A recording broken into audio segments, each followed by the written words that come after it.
makofi tena kwa Kristo Yesu. Karibu kwa ya Bethel. Nimezungumza kwamba nazungumza kwa niaba ya mwenyekiti wetu Mr. Lucas Ntiga kwamba kuanzia Jumanne ya wiki inayokuja mwezi wa 4 tunaanza rasmi maandalizi ya sikukuu yetu kama wanaume ambayo inafanyika wiki ya kwanza ya mwezi wa 5. Kwa hiyo wanaume ambaye ni mshiriki wa kanisa hili, ungana na CMF ili kuweza kuifanya kazi ya Mungu. Karibuni Bethel.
Katika magumu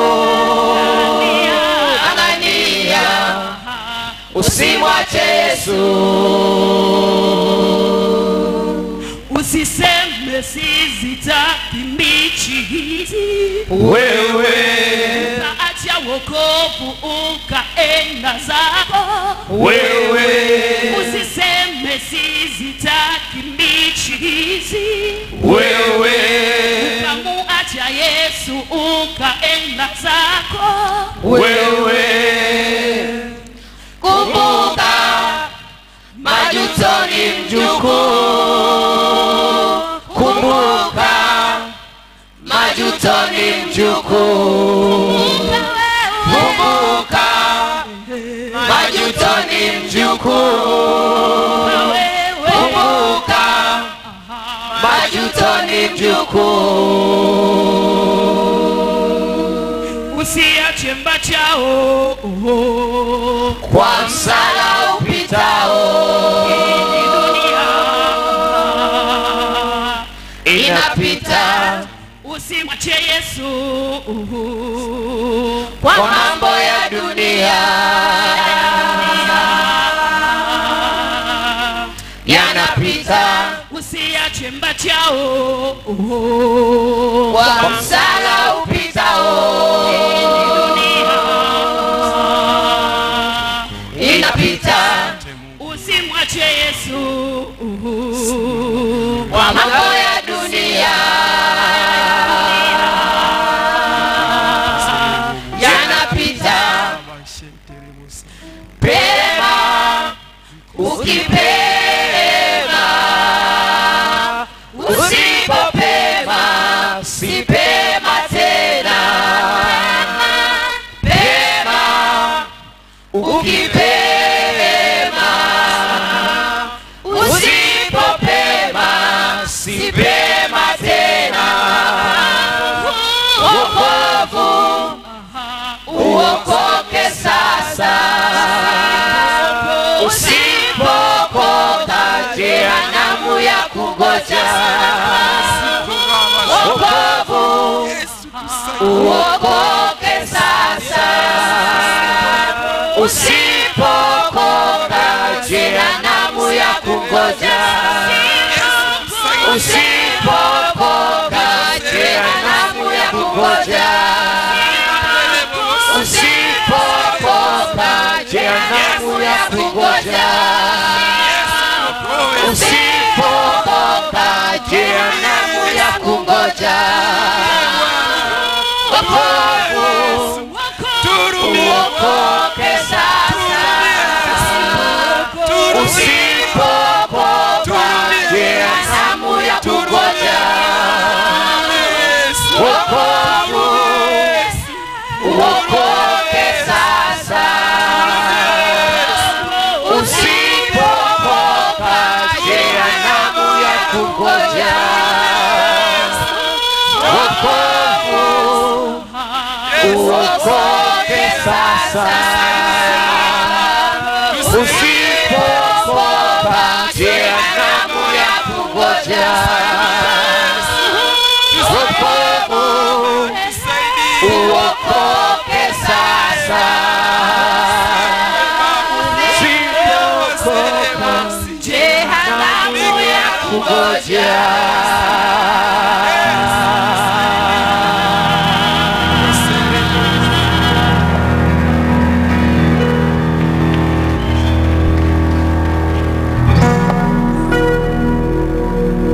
Ongeza makofi kwa Kristo Yesu.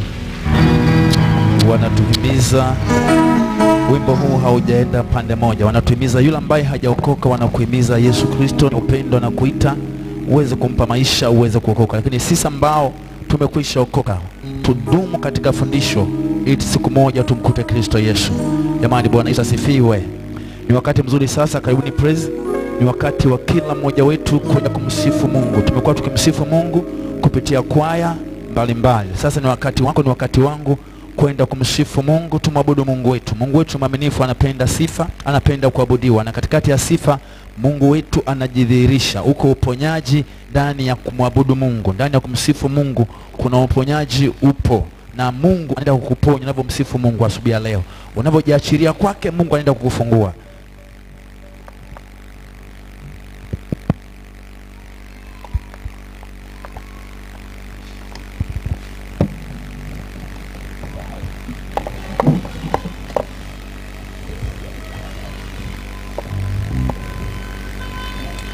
Haleluya. Haleluya kanisa. Haleluya. Ni wakati tena mzuri tunakwenda kumsifu Mungu. Jiweke tayari twende tukamtukuze huyu Yesu. Haleluya. Haleluya. Tutakwenda kuimba nyimbo namba 60, sioni haya kwa Bwana. Haleluya.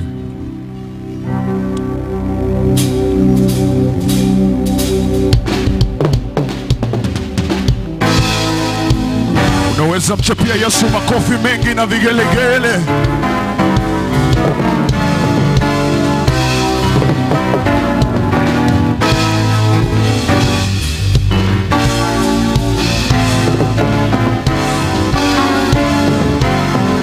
Asili ya mema.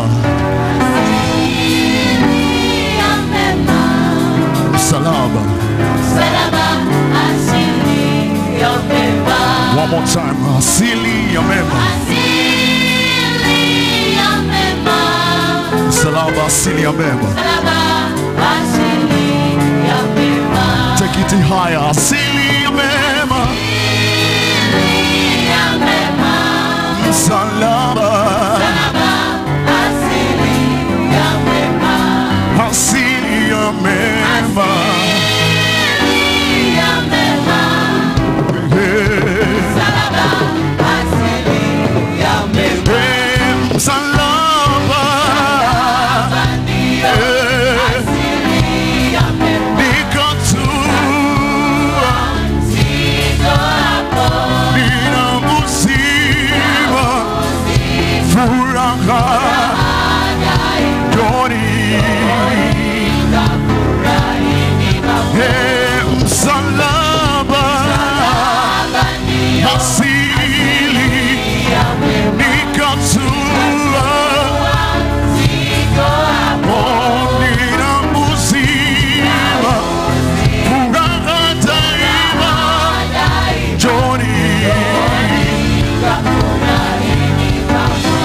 sioni haya kwa Bwana.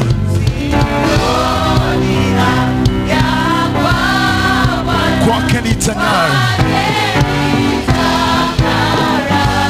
mti wake sitakana. Neno oh, sioni haya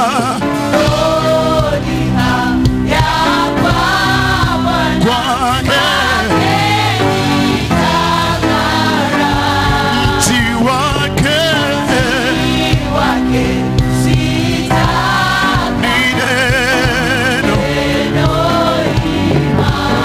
kama kiti chake,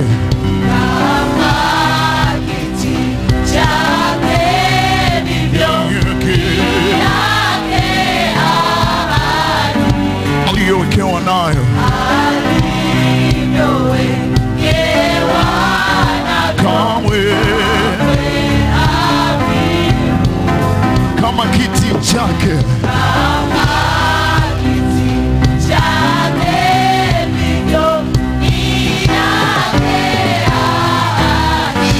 alivyowekewa.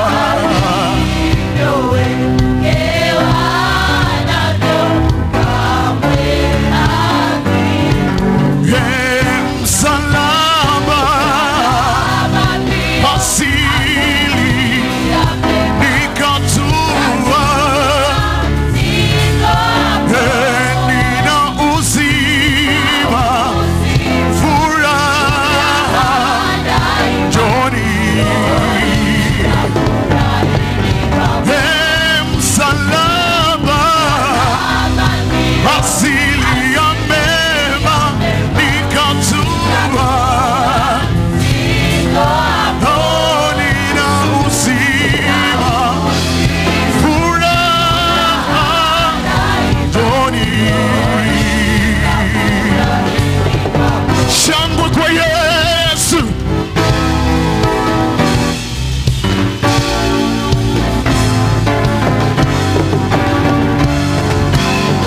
Waweza tena kupiga kelele kwa Yesu.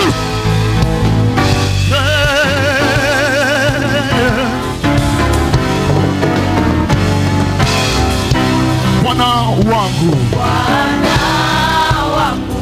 tena Mungu ndilo lake jina, hata acha roho yangu, ataacha roho yangu wala kunikana.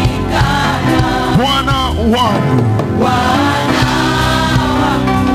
Tena Mungu ndilo lake jina, hata acha roho yangu, ataacha roho yangu wala kunikana.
Anastahili sifa huyu Yesu.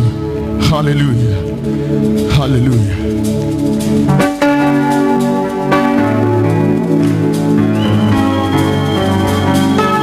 Waweza pigia Yesu makofi namna hii.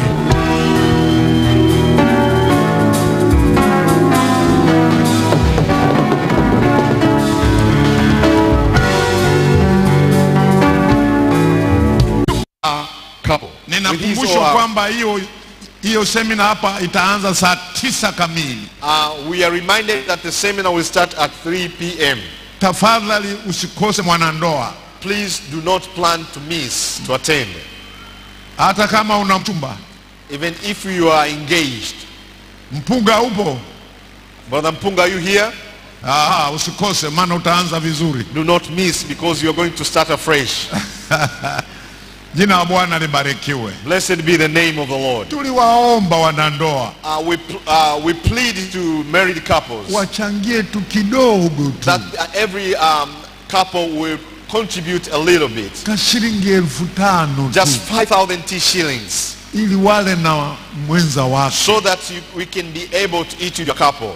Nashukuru sana kusikia kuna watu wamesha changa tayari. I'm very thankful to hear that some of you have already contributed. Lakini kuna bado wengine eti wananungunika. But there are some people who are still blaming.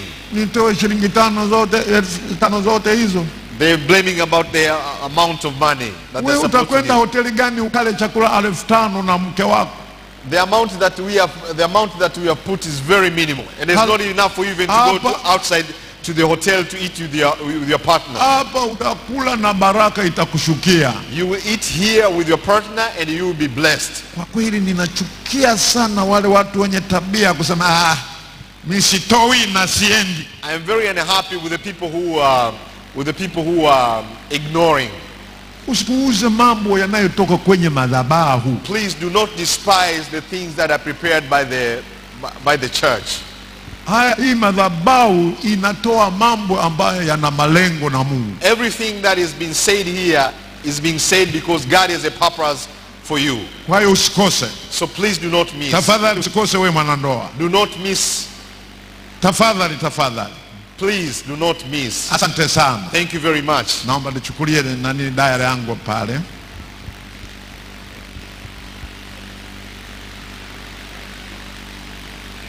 Watoto naomba twende kwenye madarasa yetu. I would like to ask all the children to go to your respective classes.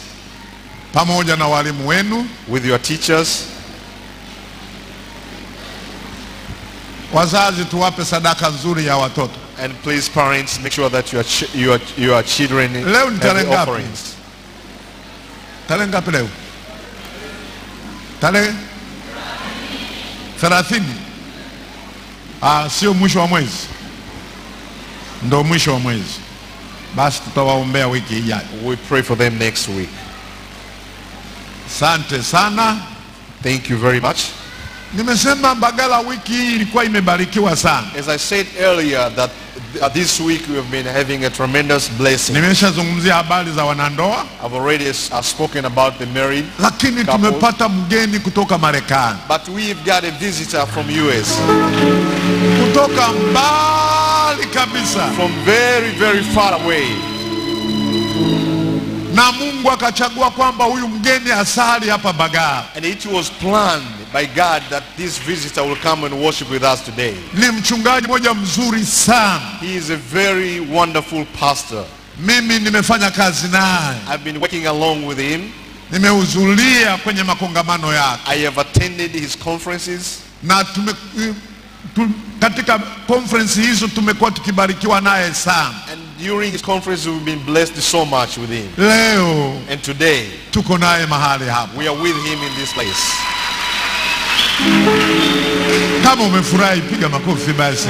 If you are happy, please clap your hands. Tulikuwa na conference kule Mara. We had a conference in Mara. Kitu anachofanya huyu, what our brother is doing, anatusaidia kuandaa hiyo conference, atachangia. He's the one who is funding these conferences. Alafu anakuja kuwa mnenaji. But also he comes and he is the one of the speakers in this conference. Pamoja na sisi wenyeji. Along with us. Kwa kweli. Truly. tunabidi tumshukuru Mungu. We have to thank God.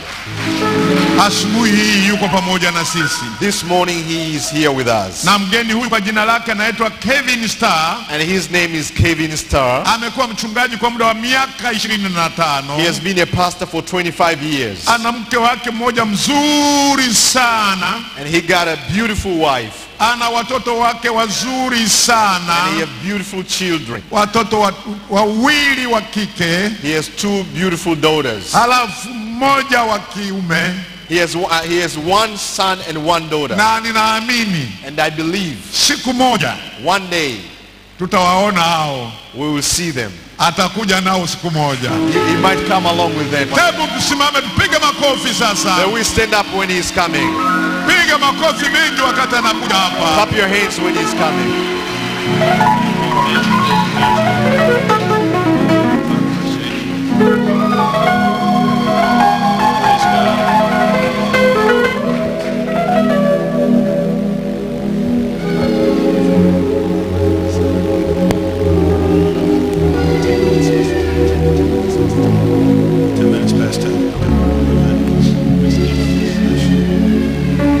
Praise God. Bwana asifiwe. Amen. It's good to see everybody this morning. Na furaha sana kumwona kila mmoja asubuhi ya leo. Amen. Pastor Mhichi, Mchungaji Mhiche, na kushukuru. Thank you for having me this morning. Asante kwa kunileta hapa asubuhi ya leo. Ni heshima kubwa sana. For you to share your podium with me. Ili mimi niweze kushirikiana na hao watu wa Mungu katika madhabahu hii. Praise God. You may be seated. Naweza tukaketi sasa.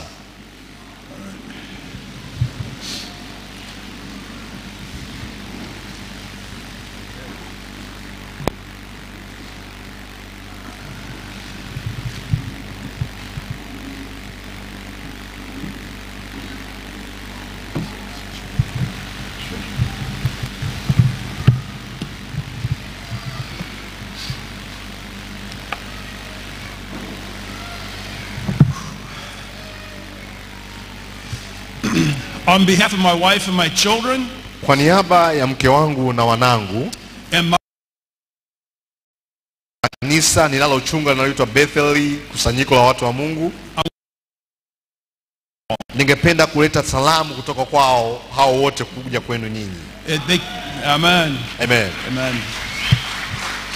When Archbishop Mtokambali, wakati ambapo askofu mkuu Mtokambali asked me to come to Mara, aliponiomba kwamba niweze kwenda kule Mara, and I went to my church and said that I was invited to go to Mara. Nami nikaenda kwenye kanisa langu nikawashirikisha kwamba nimealikwa kwenda kule Mara. My church did not hesitate. Kanisa langu halikusita. They said, absolutely, Pastor. Wakasema kweli kabisa mchungaji. I'll take that now.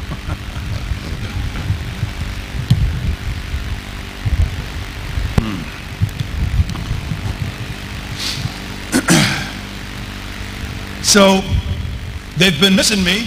Kwa hiyo kwa upande fulani wananikosa. And my wife has been preaching for me the past two weeks. Na mke wangu kwa sababu mimi nimeondoka amekuwa akishika zamu ya kuhudumu pale kanisani. And God is using her mightily in our church. Na Mungu anamtumia kwa jinsi ya pekee sana katika kanisa letu. However, I am ready to go home. Hata hivyo mimi mwenyewe sasa hivi nina hamu ya kurudi nyumbani. As much as I love Tanzania, pamoja na kwamba napenda sana nchi ya Tanzania, as much as I love coming to Tanzania, pamoja na kwamba ninapenda sana ninapokuja Tanzania, I love going home too. Kwa kweli sasa nina hamu ya kurudi nyumbani.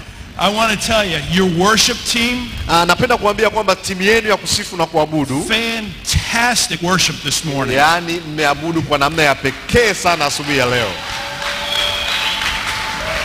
I did not understand the words that you were singing, pamoja na kwamba nilikuwa sielewi maneno ambayo walikuwa wakiimba, but I felt the presence of the Holy Spirit of God here this morning. Lakini niliweza kuhisi uwepo wa Roho Mtakatifu asubuhi ya leo. I was thinking to myself, na nimekuwa nikitafakari, it's good to be in a Pentecostal church. Ni jambo la kupendeza sana kuwepo kwenye kanisa la Kipentekoste. Amen. Amen. Amen. Amen. Amen. The title of my message is The Harvest. Kichwa cha ujumbe wangu wa leo ni mavuno. the harvest. Mavuno. Pray with me if you would, please. Naomba uombe pamoja nami. Dear Jesus. Bwana Yesu.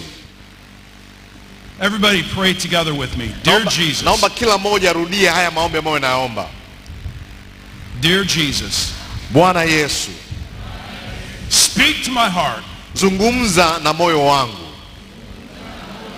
Change my life. Badilisha maisha yangu. In your precious name. Katika jina lako la thamani. Amen. Amen. Amen. Amen.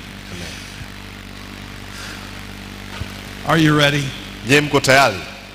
Are you ready to receive from God? Uko tayari kupokea kutoka kwa Mungu asubuhi ya leo? Amen. Amen. I mean, we received from the Holy Spirit this morning, but I believe God's got more for the church this morning. Na kama ambavyo tumekuwa tukipokea kutoka kwa Roho Mtakatifu tangu asubuhi, naamini pia Mungu anacho kitu cha pekee kwa ajili yako asubuhi ya leo. I like Tanzania's vision. Mimi napenda maono ya Watanzania. I like Tanzania's vision statement. Napenda ile kauli yetu mbiu ya maono. 13 years of revival fire. Miaka 13 ya moto wa uamsho. We want God and more of his power. Tunamtaka Mungu na nguvu zake. Now I believe, naamini kwamba, if I'm not mistaken, Pastor, kama sijakosea mchungaji, when I say 13 years of revival fire, ninaposema miaka 13 ya moto wa uamsho, you're supposed to say we want God and his power. Nyinyi mnatakiwa kusema kwamba tunamtaka Bwana na nguvu zake, si ndio? Amen. Amen. Amen. Amen. Now, I'm a little bit energetic when I say this kind of stuff. Mimi mara nyingi ninapokuwa nasema hii kauli mbiu huwa najisikia nguvu sana. Some of it has to do with my salvation experience. Kwa sababu baadhi ya hivi vitu tunavyovizungumza vina sehemu kubwa kuhusu kuokoka kwangu. You see, I walked away from the Lord for a long time. Unajua nilikuwa mbali sana na Bwana kwa miaka mingi iliyopita. And when the Lord spoke to me, na Mungu alipozungumza nami, he said to me, son, akaniambia mwanangu, I've got work for you to do. Nina kazi ya kukupa wewe kufanya. And I said, Lord, if you're real, nikasema kwamba Mungu kama wewe ni halisi, I need to know. Ninahitaji kufahamu. You see, I was raised in the church. Unajua mimi nilikulia kanisani. As a matter of fact, I am now pastoring the church that I was raised in. Na kiuhalisia nikizungumza hivi ninapozungumza ninachunga kanisa ambalo mimi nilikuwa ninalelewa. My mom and dad are sold out believers for Jesus Christ. Mama yangu na baba yangu ni washirika wale nganga kabisa wa Yesu. In fact, on February the 26th, my mom went home to be with the Lord. Na tarehe 26 mwezi wa pili mwaka huu mama yangu alikwenda kuwa na Bwana kule mbinguni. And we are celebrating because she's dancing in the presence of the King of Kings and the Lord of Lords. Na tumekuwa tukisherekea na kufurahia kwa sababu mama yangu yuko kule mbinguni akicheza akimshangilia. There's power in the name of Jesus. Nasema ipo nguvu katika jina la Yesu. When we say the name of Jesus, tunapolitamka jina la Yesu, the gates of hell shake. Malango ya kuzimu yanatingishika. The demons tremble. Mapepo yanatikisika. And the captives are set free. Na wale waliofungwa wanawekwa huru. Now I saw some captives down the street. Na niliona watu waliofungwa kule mtaani. And they need the freeing power of Jesus Christ. Na wanahitaji nguvu ambayo inaweza kaweka huru ya Yesu Kristo. So when we say this time, kwa hiyo tunaposema sasa hii mara ya pili, I want to shake the building. Nataka ili jengo lote litingishike. We have invited the presence of the Holy Spirit of God in this house. Tumewalika uwepo wa Roho Mtakatifu asubuhi ya leo. And we're going to celebrate the presence of God in this house. Na tunakwenda kushangilia uwepo wa Roho Mtakatifu. And we're going to make a declaration that for the next 13 years, revival fire from God is going to fall on the entire country of Tanzania. Na tunakwenda kuleta tamko kwamba katika miaka 13 ya moto wa uamsho wa Bwana utakwenda kutingisha nchi yote Tanzania. Amen. Amen. I think it's okay. He gets a little excited. Naona mtafsiri wangu naye anachangamka. Are you ready? Je, uko tayari? 13 years of revival fire. Miaka 13 ya moto wa uamsho. We want God and his power. Tunamtaka Bwana na nguvu zake.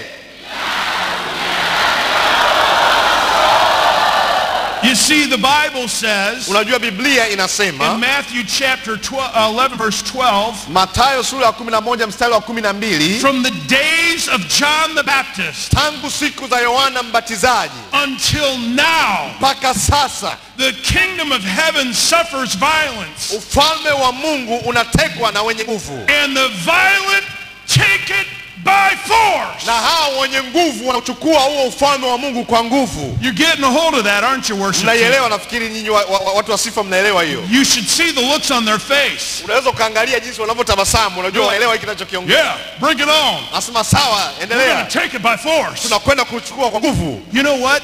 Unajua kwa nini? There's a bunch of people in this community Kuna baadhi ya watu katika jamii hii that have bitten into the Islamic way of life. ambao wamejikita katika dini ambayo sio sahihi. There's a cloak of deception that has come all over them. Kuna vazi la udanganyifu ambalo limewavaa. And I have to tell you, Nani nataka nikwambie kwamba it's time for the church to become violent in the kingdom of heaven.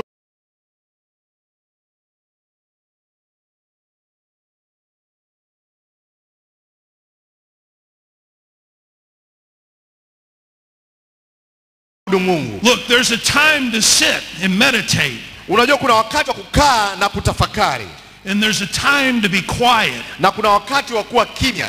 That's in the secret place of your closet. Na huu wakati mwingine ni wakati ambapo unakuwa sehemu ya siri. That's when you're in intercession. Hapo ndipo wakati ambapo unakuwa na maombi ya kuwaombea And wengine. like Abraham, you're praying for Sodom and Gomorrah. Kama vile Abraham alivyokuwa akiombea Sodoma na Gomora. And you're saying, God, but what if there's 50 righteous among them? Na anasema Mungu, bado kuna watu 15 ambao ni wenye haki. And God relents and says, okay, if there's 50, I'll spare them. Na Mungu anasema kwamba hata kama wakiwa hapo 50 bado nitawahifadhi. Abraham becomes a little bit more aggressive. Na Abraham akaendelea kuwa na msukumo wa kuendelea kuomba. He becomes a little bit more violent. Akaongeza bidii kidogo na nguvu. And he says, but God, Akasema Mungu, what if there's but 40? je, kama kukiwa kuna watu 40?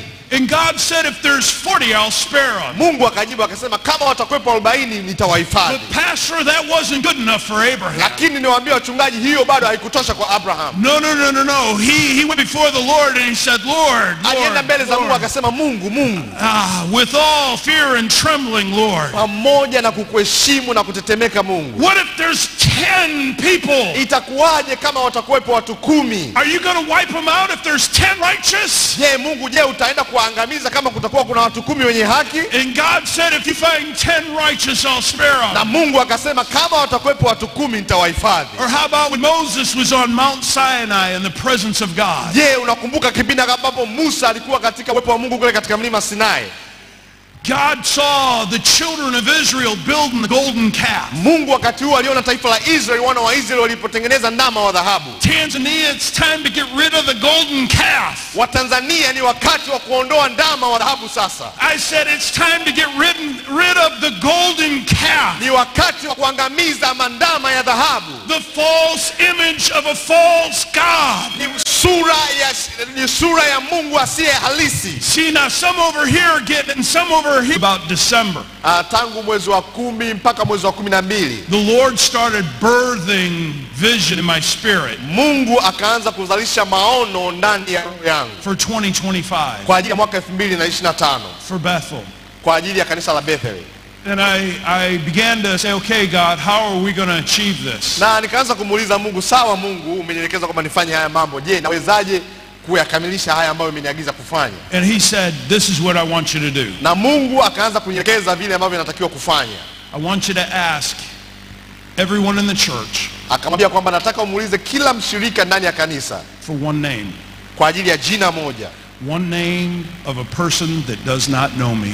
Jina moja kutoka kwa washirika kwa mtu ambaye hamfahamu Mungu. And that person has to be in the area. Na huyo mtu ambaye au washirika wanatakiwa wamtaje awe katika hilo eneo ambalo wanaishi. It can't be an auntie or an uncle. Asiwe mjomba au shangazi. Or a brother or a cousin or a sister. Au kaka au dada au binamu. That lives in another state or region. Ambaye anaishi katika mkoa mwingine.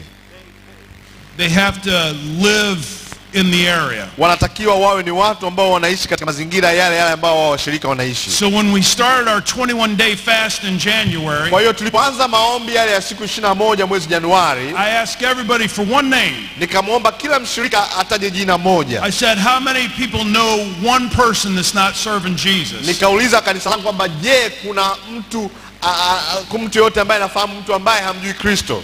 And I said they have to live in the area. Na nikamwambia kwamba sharti ni kwamba huyo mtu utakayemtaja awe anaishi katika mazingira unayoishi. Everybody raised their hand. Kila mshirika akanyosha mkono.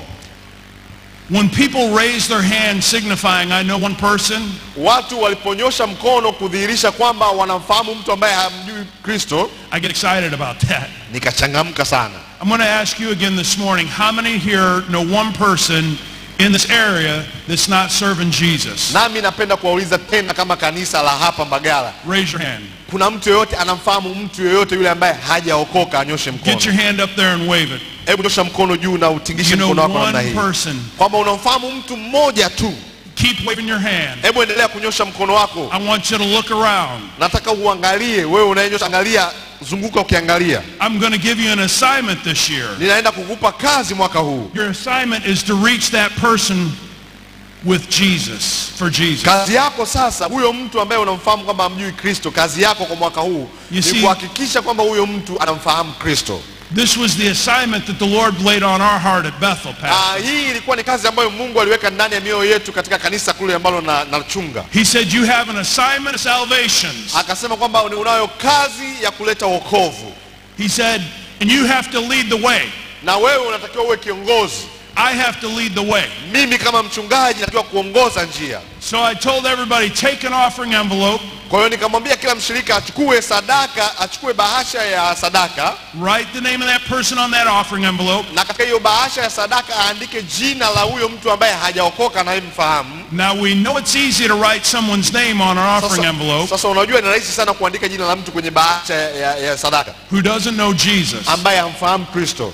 You know where the pastor's going with an assignment like that. Unajua mchungaji ataenda kufanya nini kwa kazi kama hiyo. He's going to say, turn those names in so we can pray over them. Kawaida mchungaji atasema sasa mialete hayo majina, tunakwenda kuomba. Everybody grabs an offering envelope Kila mmoja akachukua bahasha ya sadaka and they start writing a name and they're all excited. na wakaanza kuandika majina na kila mmoja amechangamka na furahia. And I said, wait now, Nikamwambia sasa subirini kwanza. before you turn that name in, Kabla haujaleta hiyo bahasha yenye jina, write your name at the top andika jina lako juu ya hilo jina uliloliandika, so that I can pray for you ili kwamba mimi niweze kukuombea wewe, and I can pray that God will give you the boldness to reach those people. ili kwamba Mungu akupe ujasiri uweze kumfikia huyo mtu ambaye umemwandika katika hiyo All of a bahasha. sudden that name they were writing on there, Mtu akaanza kuandika pale kwa raha kabisa. some of them were like,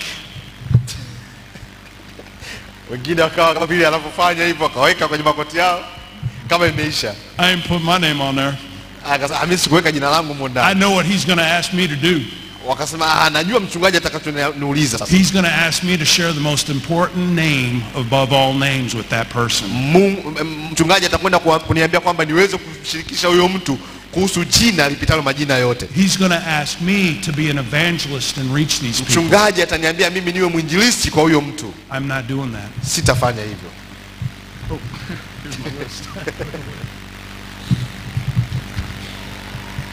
In the next week and a half, Na baada ya wiki moja na nusu we collected 100 names tukakusanya majina 100 of people to pray for. ya watu ambao tunatakiwa tuwaombee. For 21 days, Kwa siku 21 we prayed and fasted over these people. tulifunga na kuwaombea hawa watu. Tell me God is not opening the heavens over these people right now. Hebu niambie kama Mungu hakusikia yale maombi na kufungua mbingu kwa ajili ya watu ambao tuliwaombea kwa siku 21. My church owns some property in Perrysburg. Kanisa langu linamiliki jengo katika sehemu fulani ya mji fulani. It's a choice piece of property in Perrysburg.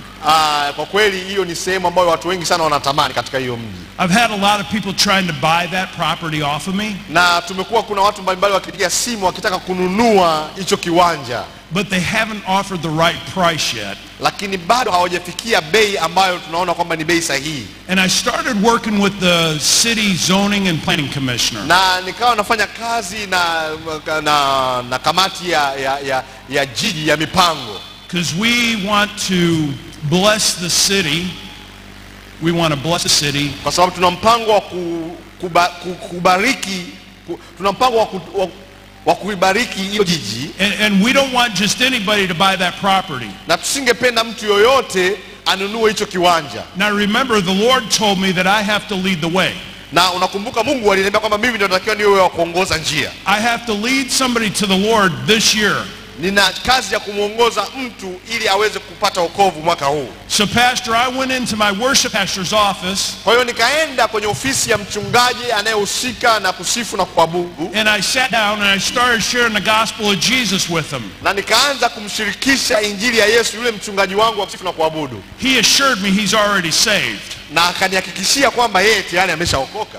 I was like, okay. Nikasema sawa. So I went into my youth pastor's office. Nikaingia katika ofisi nyingine ya mchungaji wa pale kanisa kwetu, mchungaji wa vijana, who happens to be my daughter. ambaye ni binti yangu. I began to share the gospel of Jesus Christ with her. Nikaanza kumshirikisha injili ya Yesu. And when I asked her, I said, Pastor Peyton, nikamwambia mchungaji Peyton, do you want to give your heart to Jesus? Je, uko tayari kumpa Yesu maisha yako? She looked at me and said, akaniangalia akasema, Baba, I'm already saved. Tayari mimi nimeshaokoka.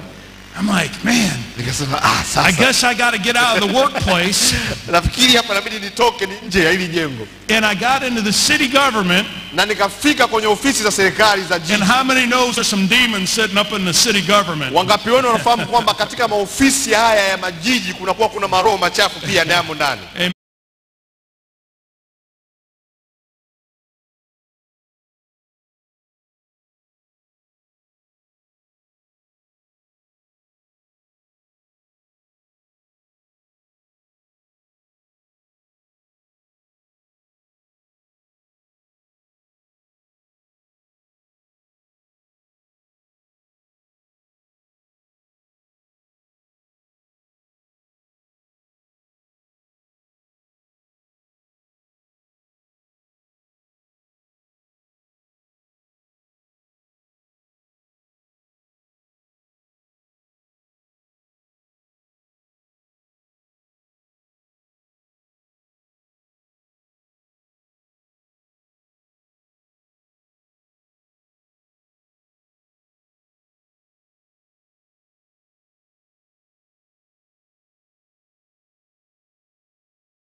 The Lord has planned a salvation assignment on us for 2025. Mungu ametupa mpango wa kuleta wokovu kwa watu katika mwaka 2025. When I was praying prior, nilipokuwa nikiomba hapo kabla, the Lord kept saying his harvest. Mungu akaendelea kusisitiza akizungumza kuhusu mavuno yake.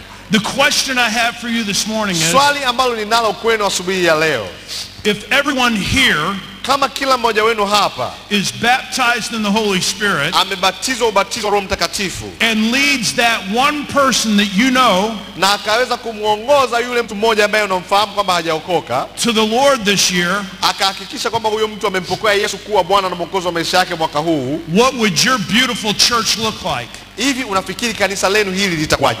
What would your beautiful church look like? Je, kanisa lenu hili zuri litakuwaje With all these new Christians coming to the church? ndani ya kanisa hili kukiwa kuna hao Wakristo wapya wamejaa ndani ya hili kanisa? You know, Pastor, that's the start of a beautiful revival. Unajua mchungaji, huo ndio mwanzo wa uamsho mzuri. Somebody that has never known the Lord, Mtu ambaye hajamfahamu Kristo, their spirit being revived again.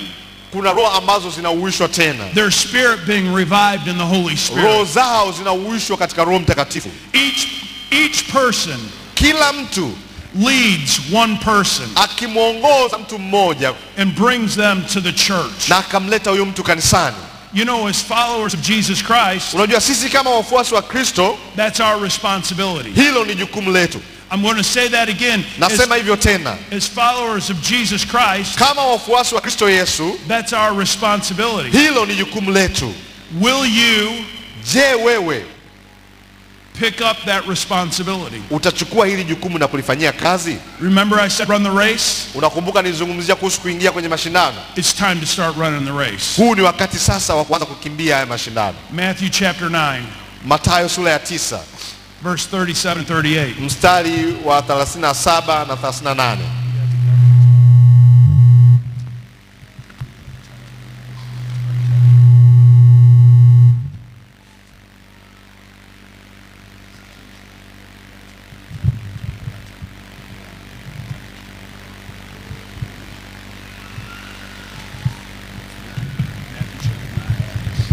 Matthew chapter 9, verse 37 and 38. Mathayo sura ya 9 mstari wa 37 na 38. Then he said to his disciples,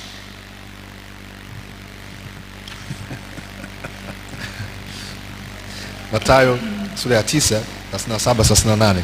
The Ndipo harvest- alipowaambia wanafunzi wake, the harvest is truly plentiful, mavuno ni mengi, but the laborers are few. lakini watendakazi ni wachache. I pray to the Lord of harvest, Basi mwombeni Bwana wa mavuno send out laborers into his harvest. apeleke watendakazi katika mavuno yake. Jesus now envisions this vast crop Yesu anajaribu kutathmini, anajaribu kuona mavuno haya jinsi yalivyokuwa mengi, that's ripe with grain ambayo yameshakuwa tayari kwa ajili ya kuvunwa, and in need of harvesters. na mavuno haya yako tayari kwa ajili ya kuvunwa. The unreached people of this world, Watu wasiofikiwa wa ulimwengu huu, the unreached people of his world, watu. when he was addressing his disciples, Sasa Yesu alipokuwa akizungumza na wanafunzi wake, he was saying alikuwa akisema, to his disciples, anazungumza na wanafunzi wake, he was saying the harvest is truly plentiful. anasema kwamba mavuno ni mengi. He said, pray to the Lord, but the laborers are few. Anasema kwamba nimemwomba Bwana, lakini watendakazi ni wachache. Therefore pray to the Lord of harvest Kwa hiyo mwombeni Bwana wa mavuno. to send out laborers into his harvest. Himself could only reach a few people, Sasa Yesu yeye mwenyewe alikuwa na uwezo wa kuwafikia watu but he wachache, had his 12 disciples, lakini Yesu alikuwa na wanafunzi 12. so the reach could be even greater. Kwa hiyo kwa kutumia wanafunzi 12, watu ambao wangeweza kufikiwa wangekuwa ni wengi zaidi. Imagine the reach of the gospel Hebu jaribu kutathmini jinsi ambavyo watu wangefikiwa na Injili if everyone in here kama kila mmoja hapa ndani reached one person angeweza kumfikia mtu angalau mmoja for Jesus this year. kwa ajili ya Yesu katika mwaka huu 2025. You see, Jesus can only encounter a small number at a time. Yesu yeye mwenyewe kama Yesu angeweza kuwafikia watu wachache kwa wakati mdogo, That's why he commissioned his followers na ndio maana Yesu aliwapa agizo wafuasi wake to reach the rest. ili waweze kuwafikia watu wasiofikiwa. My first point this morning, Dondoo yangu ya kwanza asubuhi ya leo, accept the personal responsibility. kubali jukumu binafsi. You see, I'm not preaching something to you Unajua, sihubiri kitu ambacho that I haven't already done myself. ambacho mimi mwenyewe sijawahi kukifanya. I've accepted that personal responsibility. Mimi tayari nimeshakubali jukumu langu binafsi. Look at your neighbor. Hebu angalie jirani yako. Wake him up Hebu muamshe huyo jirani yako. and tell him, Na mwambie accept the personal responsibility. kubali jukumu binafsi. Amen. Amen. Jesus gives us a clear directive Yesu anatupa mwelekeo ulio wazi. in Matthew chapter 28, Katika Injili ya Mathayo sura ile ya 28 verse 19, mstari ule wa 19 when he says, ambapo Yesu anasema go. enendeni. He said, go. Anasema enendeni.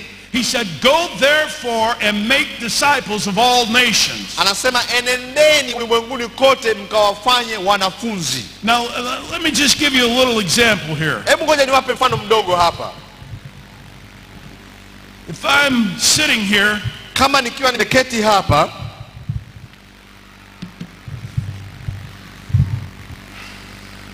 I'll sit on that speaker cord.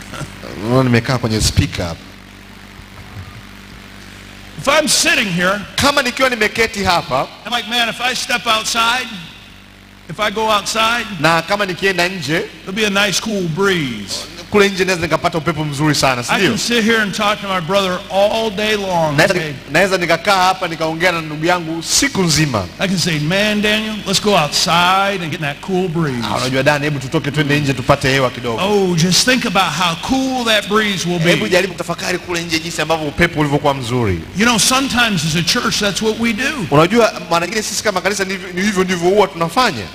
As believers, we sit here and say, yes, people need to hear the gospel of Jesus. Sisi kama waamini tunaweza kukaa hapa ndani tukasema ni kweli kabisa watu wanahitaji And kumsikia we Yesu. feel the Holy Spirit when we say that. Na huwa tunahisi uwepo wa Roho Mtakatifu tunaposema And we hivi. walk out of church and we go home. Na tunatoka ndani ya kanisa tunakwenda nyumbani, tunarudi And we nyumbani. say, wow, wasn't that a great service? Na tunaanza kusifia ule ujumbe tuliosikia kanisani. You say, man, I felt the presence of the Holy Ghost. Kwa leo nilisikia uwepo wa Roho I Mtakatifu. believe that's how church is supposed to be, by the way. Naamini kwamba hivyo ndivyo kanisa linatakiwa liwe. I believe that you're supposed to come and get recharged in the Holy Spirit of God. Naamini kabisa kwamba unatakiwa uje hapa na upate nguvu ya Roho Mtakatifu. It's that new living water that Jesus Upate yale talked maji ya about. uhai ambayo Yesu The anazungumzia. Holy Spirit. Roho He Mtakatifu refreshes us. ambaye He anatufanya kuwa hai, replenishes us. ambaye anatuhuisha, He cleanses us. anatutakasa, He purifies us. anatuosha.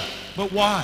Lakini kwa nini? Is that so we can go home and say, woo, that was a great service? Ili tu turudi nyumbani na kuanza kuhadisia jinsi vile ambavyo tumejisikia He's kanisani. refreshing you to go into the harvest. Mungu anakuuisha wewe na kufanya upya ili uweze kwenda kwenye mavuno. You see, I can say, man, Daniel, it'd be so nice to get in the breeze. Unajua naweza kusema unajua Dani, ni vizuri sana kwenda nje kupata upepo. Remember those good old days when we were outside and the breeze was blowing? Unakumbuka kipindi kile ambapo tulikuwa tunatoka nje na kwenda kupunga upepo? Those good old days were so good. I say hizo siku zilikuwa ni nzuri sana. Man, it'd be nice to have those good old days I back. say natamani kama hizo siku zingerudia tena. Here's what Jesus is saying to the Sasa church. Yesu hapa anazungumza na kanisa, anasema hivi, You can sit and talk about those good old days. unaweza ukakaa ukaanza kuwa na mazungumzo ya kuzungumzia mambo yaliyopita. You see, I was a part of a revival back in the late 90s. Unajua nilikuwa sehemu ya uamsho uliotokea katika miaka ya 90. It was down in Brownsville, Pensacola, Florida. Na huu uamsho ulitokea kule Marekani katika sehemu inaitwa Brownsville katika state ya Florida. Brownsville Assemblies of God. Katika kanisa la Assemblies of God kule Brownsville. Massive revival.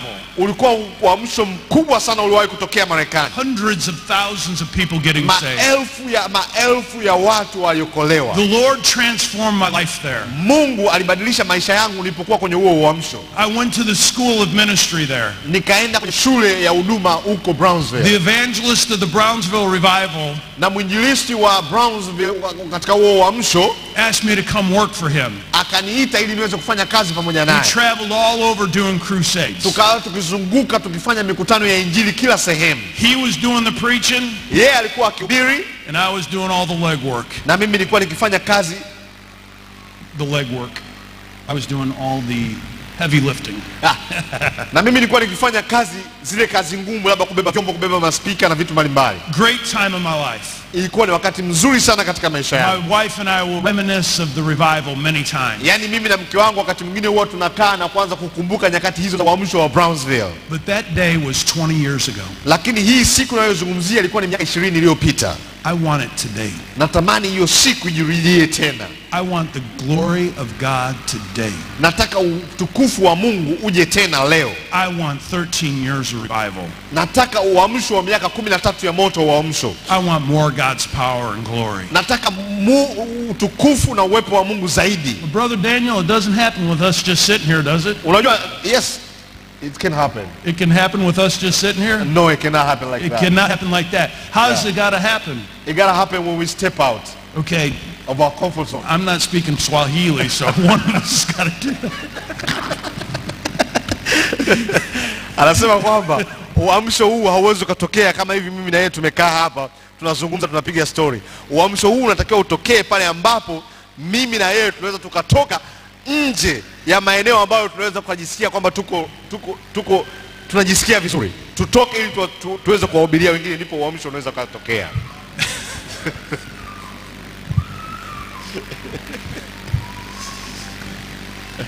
We accept the personal responsibility Tunatakiwa tukubali majukumu tunayopewa by getting up and going. kwa kutoka nje na kufanya. We're not going to talk about the good old days Si anymore. kwa kuzungumzia tu mambo yaliyopita. We're not going to talk about going outside where the breeze is. Sio tu kwa kuzungumzia kwa kutoka nje na kupata upepo. We're going to go where that new living water is flowing. Lazima tuende pale ambapo maji ya uhai yanapotiririka From the abundance of our heart. kutoka katika vilindi vya mioyo yetu na utele wa mioyo yetu. We're going to go into the highways and byways. Lazima tuende katika njia, katika mabarabara, We're going to compel them to go in. ili tuweze kuwakaribisha waweze kuja ndani. Because Jesus says, go therefore Kwa sababu Yesu anasema enendeni and make disciples. na mkafanye wa mataifa kuwa wanafunzi. You see the Muslims down the street. Unajua hata wale ambao wako huko mitaani, That's the harvest of Jesus Christ. hayo ni mavuno ya Yesu Kristo. He's looking for us, Anatutazamia sisi the church, kanisa, to go into his harvest, ili twende kwenye hayo mavuno yake,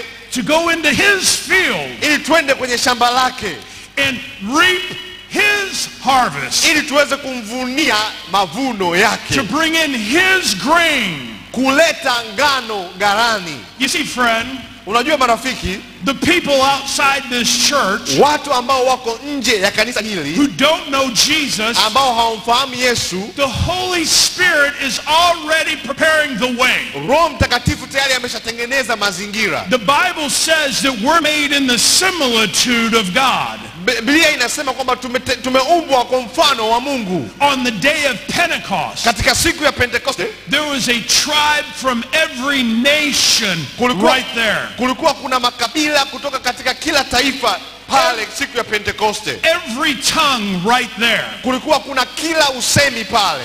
Commentators say Watu mbalimbali ambao wanaotoa maoni kuhusu Biblia wanasema that when the Holy Spirit ascended on the disciples, kwamba Roho Mtakatifu aliposhuka juu ya wanafunzi and they began to speak in other tongues, na walipoanza kuzungumza kwa lugha nyingine, they were preaching the gospel walikuwa wakihubiri to the injili people on the street, kwa watu walioko mtaani, and they didn't even know it. na hao hata walikuwa hawafahamu waliokuwa wanalifanya. Now Peter didn't just stay in the upper room, Pastor. Na ukumbuke kwamba walipojazwa Roho Mtakatifu, Yes. Petro hakuendelea kukaa katika kile chumba cha juu. He stepped out the door Yes, Petro akatoka nje and he said, we're not drunk like you're supposing we are. na akaanza kuwaambia watu kwamba msifikiri ya kwamba tumelewa. We've been filled with the Holy Spirit of God. Tumejazwa na Roho Mtakatifu. And when he preached the gospel of Jesus, Na Petro alipohubiri injili ya Yesu Kristo, that day the Bible says siku ile Biblia inasema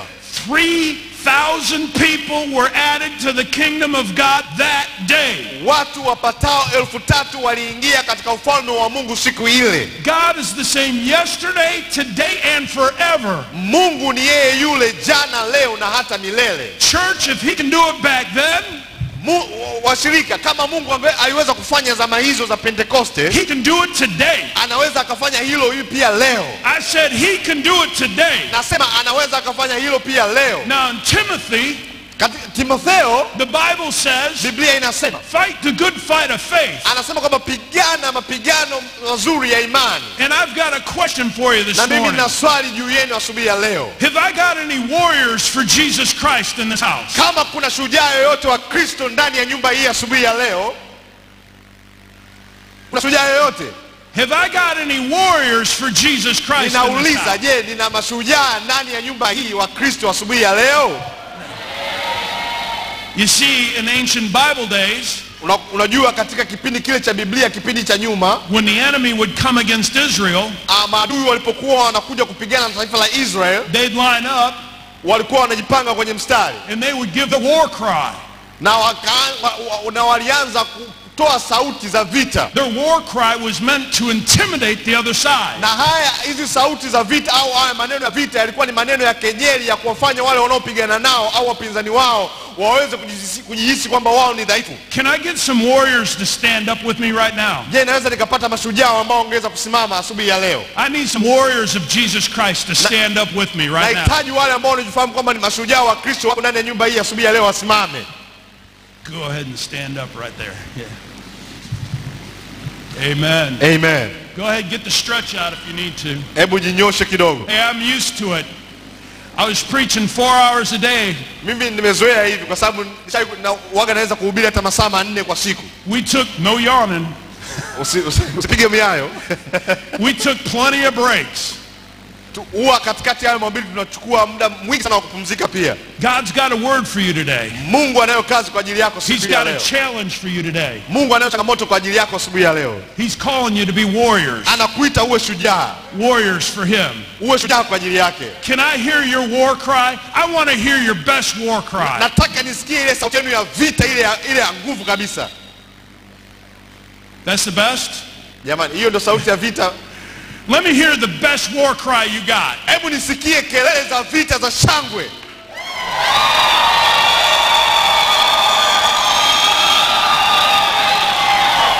You know that's pretty good, Pastor. But I got hearing aids, so I can't hear that well. Unajua mimi hapa nina matatizo ya kusikia na hapa hivi unavyoniona nina vifaa vya kunifanya niweze kusikia vizuri. Maybe I can Kwa get a hiyo war cry hayo makelele mliopiga ni mazuri lakini bado sijasikia. Maybe I can get a war cry that heals my ears. Labda naweza nikapata sauti za kelele za vita za shangwe ambazo zinaweza zikasababisha masikio yangu yapone. Maybe we can get a war cry Labda tunaweza tukapata kelele za shangwe za vita that tells the stronghold of this territory ambayo inaweza kutangaza kwamba zile ngome za eneo hili its days are numbered. kwamba siku zake zimefikia mwisho. Maybe we can get a war cry Labda tunaweza kupata kelele za shangwe za vita. Maybe we can get a war cry Labda tunaweza tukapata kelele za shangwe za vita that tells the stronghold of Mbagala ambazo hizo kelele za shangwe za vita zitatangazia mamlaka zinazotawala Mbagala that it has to go. kwamba zinatakiwa ziondoke. Ready? Mko tayari?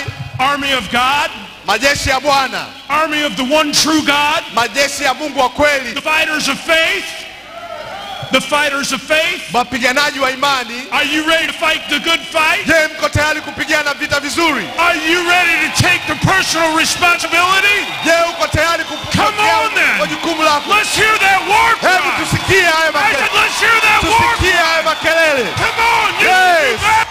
Tusikie haya makelele. Unaweza ukafanya vizuri zaidi ya hivyo. Hey, Unaweza-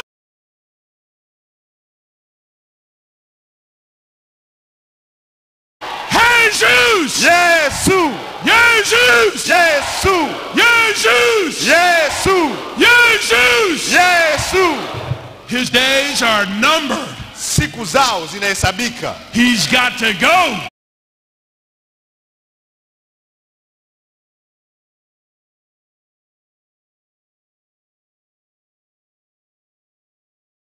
Ya mfalme anayeishi And the King of Kings. na mfalme wa wafalme. And we accept that personal Na responsibility sisi tuko tayari kuchukua hayo majukumu. to go.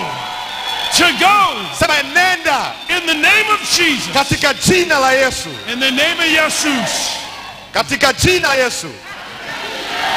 Amen. Amen. You can be seated just for a moment. Tunaweza tukaketi tena. Amen. Amen.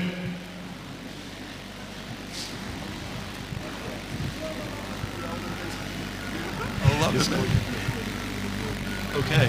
All right. Anasema anapenda jinsi mlivyokuwa mnapiga vigelegele na kushangilia.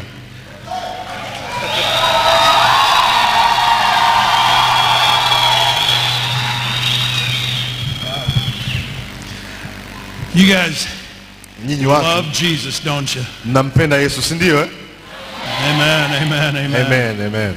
All right. Sawa. Let me just give you a couple more scriptures right here in Hebu point ngoja 1. niwape maandiko mawili kidogo. Jesus tells us in Mark chapter 15. Yes.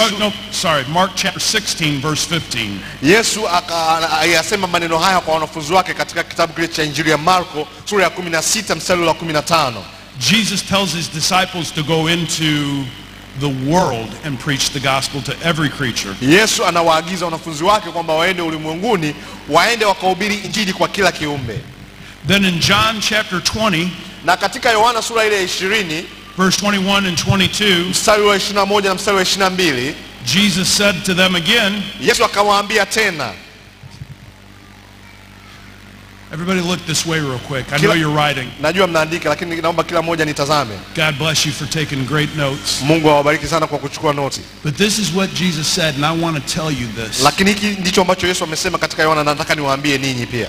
Peace to you. Amani iwe kwenu. Peace to you. Amani iwe kwenu. As the Father has sent me, Kama vile Baba alivyonituma mimi. Jesus says, Yesu anasema, I also send you. nami pia nawatuma ninyi.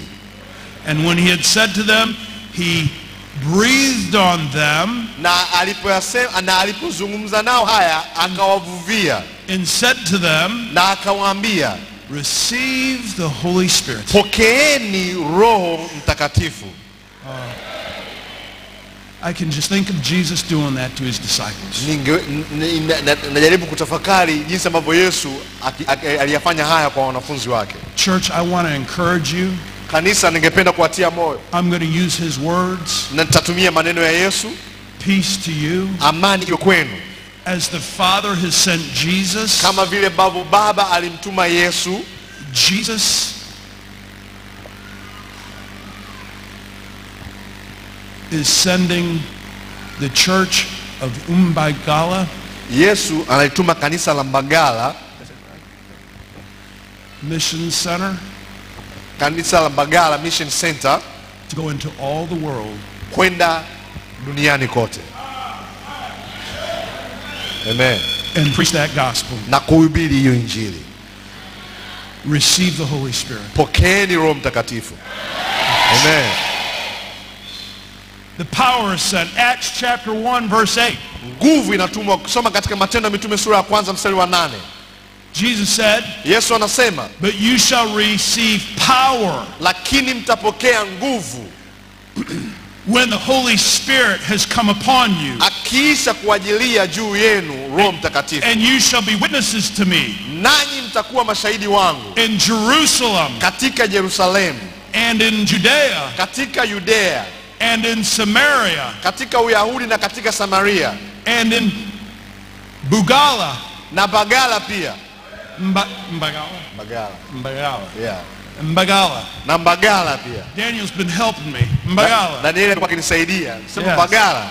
So you have been empowered Kwa hiyo mmewezeshwa to win Mbagala ili muweze kuivuna Bagala for the gospel of Jesus Christ. na injili ya Yesu Kristo. Amen. Amen. Point number 2. Dondoo ya pili. Build a personal relationship. Tengeneza uhusiano binafsi.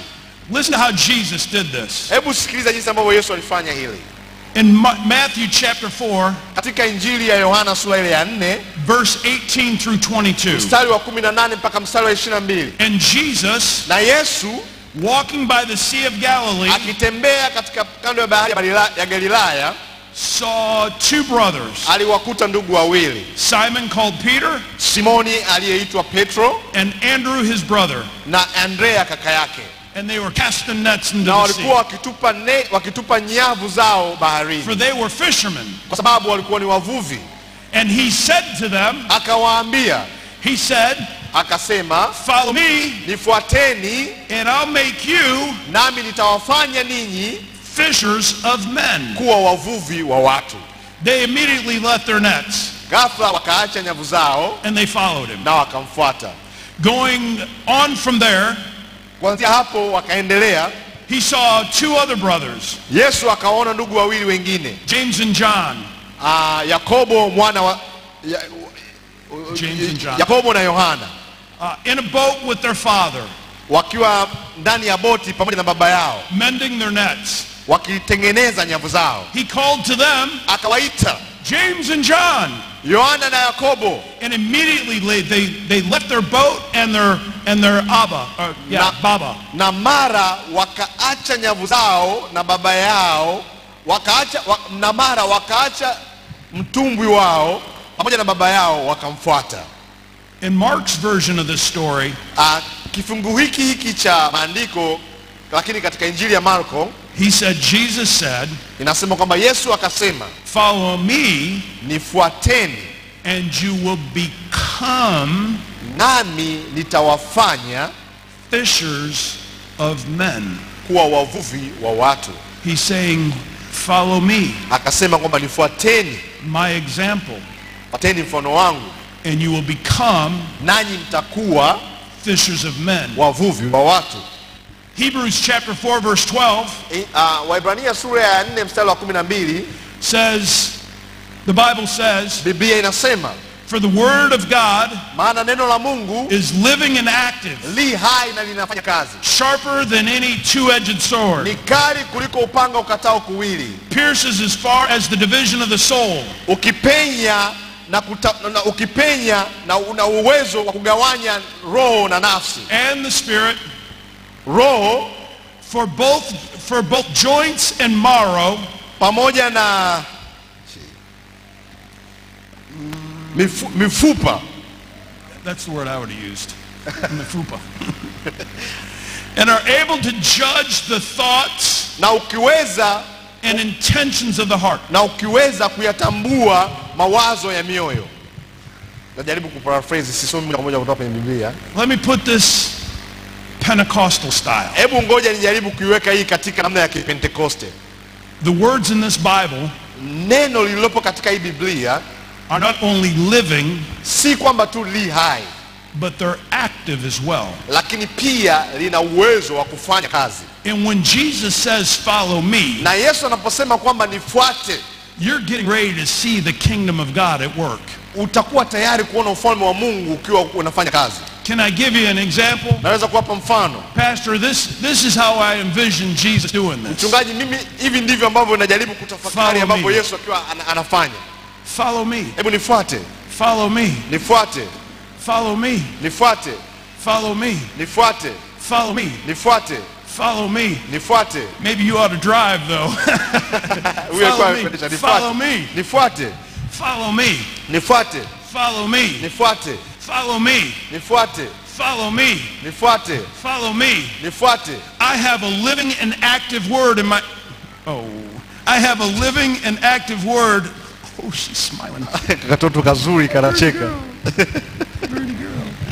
I have a living and active word Ninalo neno lenye uhai na lenye uwezo wa kufanya kazi, that is sharper than any two-edged sword. ambalo ni kali kuliko upanga ukatao kuwili. Follow me and you will become Nifuate nanyi mtakuwa fishers of men. wavuvi wa watu. Follow me, Nifuate, follow me, nifuate, follow me, nifuate, follow me, nifuate, follow me, nifuate, follow me, nifuate, follow me. nifuate.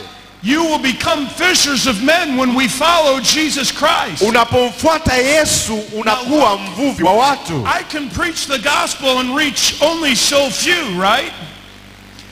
I can preach the gospel and only reach so few, right? Naweza nikahubiri injili na nikawafikia watu wachache, si ndio? But you know, Pastor, Lakini unajua mchungaji, if I lead the way ninaposoma neno and I take that personal responsibility na ninapochukua ule jukumu kama jukumu langu binafsi, and I step out on faith, na nikitoka kwa imani, now look at the army that's following me hebu angalia jeshi ambalo linanifuata, that can do the same thing ambalo hilo jeshi linaweza kufanya kitu kile kile that I can do. ambacho mimi naweza kukifanya. And just like Jesus Kama vile ambavyo Yesu called his disciples out, alivyowaita wanafunzi wake, they left everything. waliacha kila kitu, They dropped their nets. waliacha nyavu zao, They left their businesses, waliacha biashara zao and they followed Jesus. na wakamfuata Yesu, And he said to them, na akawaambia, I will make you nitawafanya fishers of men. wavuvi wa watu. He breathed on them Akawavuvia the Holy Spirit of God. Roho Mtakatifu wa Mungu, They were baptized in the Holy Spirit. wakabatizwa katika Roho Mtakatifu. They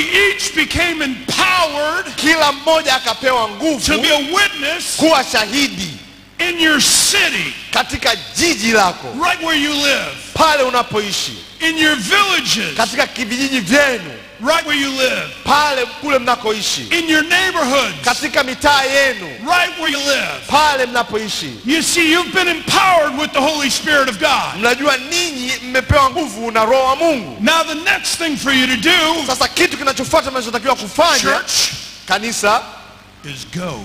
ni kuenenda, Go. ni kwenda. See how easy that is? Unaweza kuona jinsi ambavyo ni rahisi hivyo. Thank you Asanteni for following me. kwa kunifuata. You may return. Mnaweza mkarudi sasa. Amen. Amen. Amen.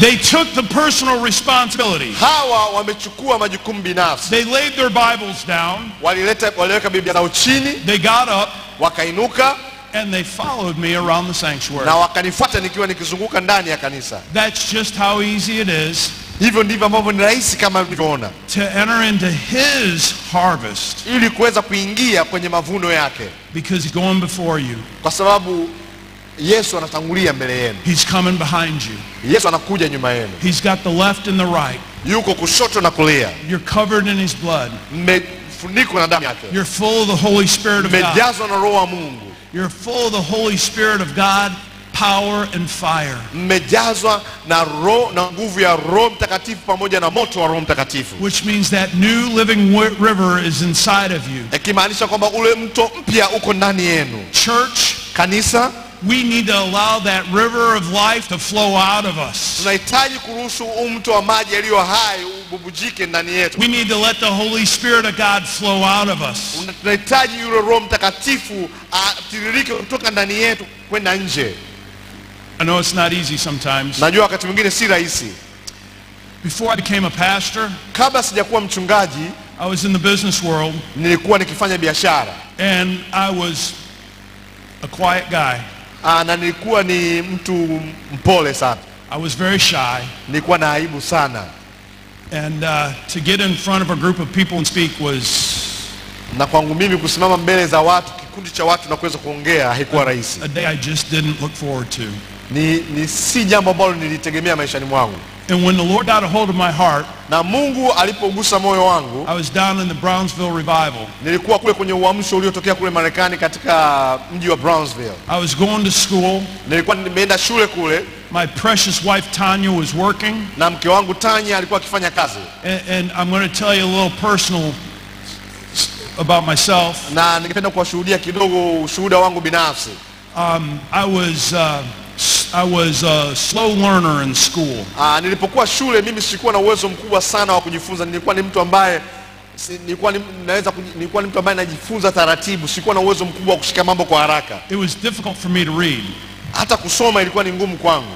I was in the 6th grade Nilikuwa darasa 6 and I'd be working at my desk na nilikuwa nikifanya kazi kwenye kiti changu pale. and I'd have my face down like this. Na nilikuwa nimeweka kichwa changu, nimeinamisha kichwa changu chini. Sometimes I'd use my hand to hold my head up. Na wakati mwingine nilikuwa natumia mkono wangu kukishika kichwa changu ili niweze kusoma. And my teacher would come to me and say, Kevin, Na mwalimu wangu wakati mwingine alikuwa ananifuata pale na ananiambia, Kevin, are you tired? je, umechoka? I said, no ma'am, I'm good. Anambia, hapana mwalimu, niko vizuri. She goes, why do you have your head so close to your paperwork? Akawa ananiuliza, kwa nini umeinamisha kichwa chako kwenye hiyo karatasi au hicho kitabu? I said, I don't know. Na akawa anamjibu, sijui. I could not see the chalkboard very clearly. Na hata ule ubao sikuweza kuona vizuri, ubao ulioko mbele ya darasa. Now, I'm 58, Sasa hivi mimi na miaka 58. so this goes back a little ways. Kwa hiyo hapa nikizungumzia hivi unaweza kuona ni miaka kidogo iliyopita. And someone said, Na mtu mmoja akaniambia, let's check his eyes. akasema hebu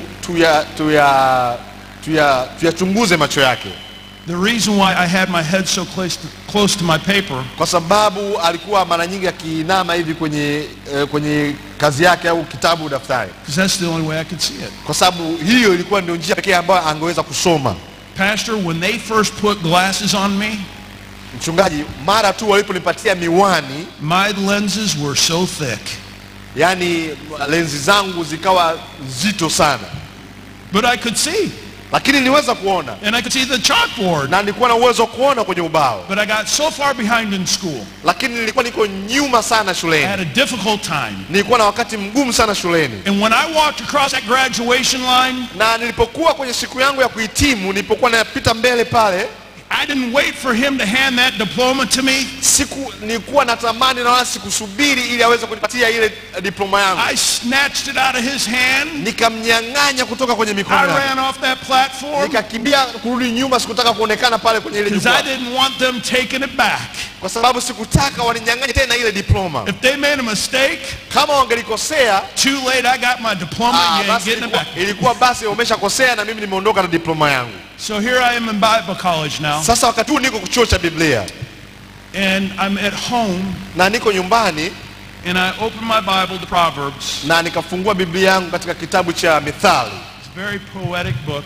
Ni kitabu kilichojaa ushairi, I would turn on my worship music, na wakati huo nasoma, ninafungulia nyimbo za kuabudu, and I would practice reading the Bible out loud. na nilikuwa nikifanya mazoezi ya kusoma Biblia kwa sauti. Pastor, I would spend hours reading the Bible out loud. Mchungaji, nilikuwa natumia masaa kusoma Biblia kwa sauti, I would be worshiping God. na nilikuwa na mwabudu Mungu, I would feel the Holy Spirit na nilijazwa na Roho Mtakatifu in my little one-bedroom apartment so strong. nikiwa katika kile chumba changu kimoja, And I would just nilijazwa na Roho Mtakatifu. I would just be singing the scripture to the Lord. Nilikuwa nikiimba maandiko nikimwimbia Mungu, I'd have my music as loud as it could go. na nilifungulia redio kwa sauti kubwa iwezekanavyo, I didn't worry about anything na nilikuwa sina hata shaka juu ya lolote lile ambalo lingeweza kutokea, because this was during the morning kwa hours, sababu hii ilikuwa mara nyingi nyakati za asubuhi, and all my neighbors were off to work. na majirani zangu wote ambao nilikuwa naishi nao karibu walikuwa hawapo nyumbani. Kwa hiyo nilikuwa niko huru, And let me tell you what that praise and worship does in na your ngoja home. nikwambie kitu ambacho sifu na kuabudu kinafanya katika maisha. It changes the atmosphere of your home.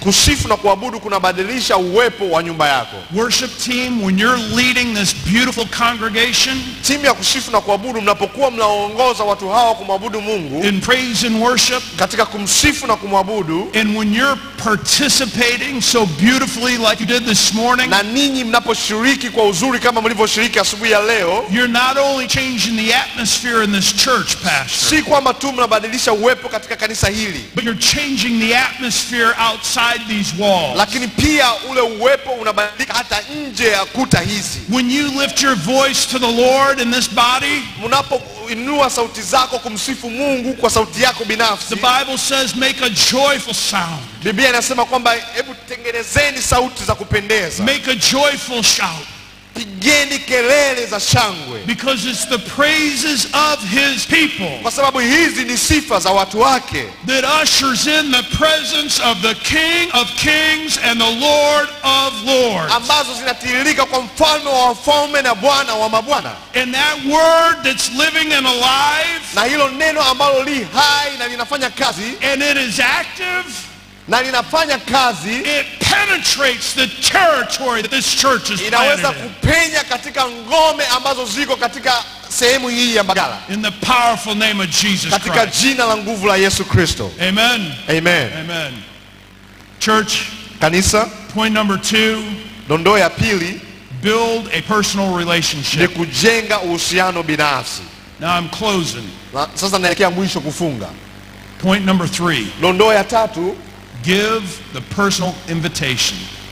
toa wito, toa mwaliko binafsi. Now, do you know what it means when a Pentecostal preacher says, I'm closing? Unajua inamaanisha nini mhubiri wa Kipentekoste anaposema kwamba ndo namaliza sasa? It means absolutely nothing. Haimaanishi kabisa hivyo alivyosema kwamba ndo anamaliza.